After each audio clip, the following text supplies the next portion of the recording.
হরে কৃষ্ণ কৃষ্ণ কৃষ্ণ হরে হরে, হরে রাম রাম রাম হরে হরে।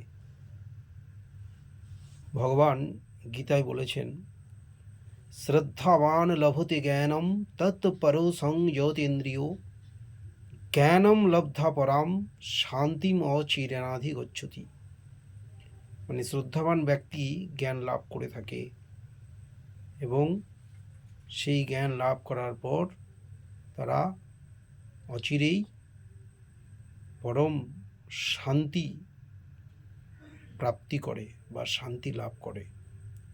তো এই জ্ঞান লাভের বিভিন্ন বিষয় বা পদ্ধতি রয়েছে। তো একটি গুরুত্বপূর্ণ বিষয় হলো সুভাষিতম বা সুভাষিতানি। সুভাষিতম হলো সংস্কৃতের 2 পংক্তির শ্লোক। তো 2টি লাইন থাকে তার মধ্যে, আর তার অর্থগুলো খুব তাৎপর্যপূর্ণ এবং গুরুত্বপূর্ণ হয়।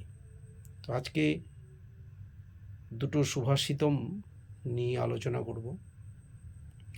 যুক্তিযুক্ত বাচ গ্রাহ্যং বালাদপি সুখাদপি, যুক্তিহীন বচস্তেয়ং বৃদ্ধাদপি সুখাদপি। মানে অর্থ, যুক্তিযুক্ত বাক্য যদি বালকের হয় তবুও তা গ্রহণ করা উচিত, কিন্তু যুক্তিহীন বাক্য যদি বৃদ্ধ বলে থাকে তবুও সেটা গ্রহণযোগ্য নয়।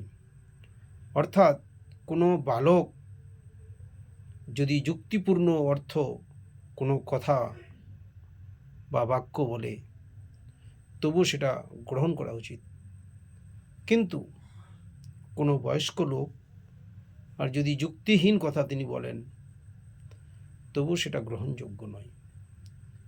আমরা সাধারণত বলে থাকি যে গুরুজনদের কথা শুনতে হয়, বয়স্কদের কথা শুনতে হয়, কিন্তু সেটা যদি যুক্তিহীন কথা হয়, তার মধ্যে যদি কোনো যুক্তি থাকে, যুক্তি না থাকে, তাহলে কিন্তু সেটা গ্রহণযোগ্য নয়।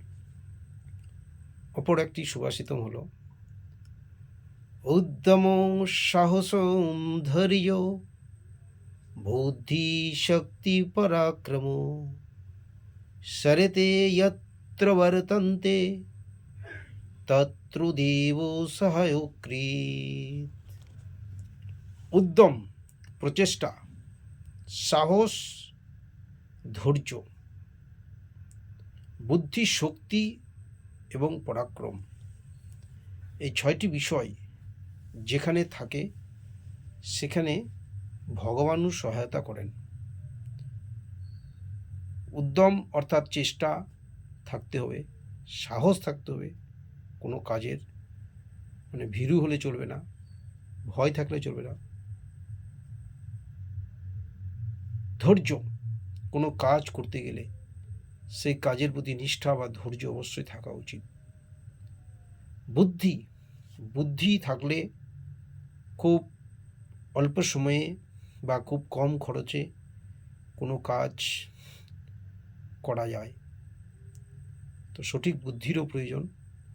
শক্তি, শক্তি অর্জন করতে হবে। কোনো কাজ করতে গেলে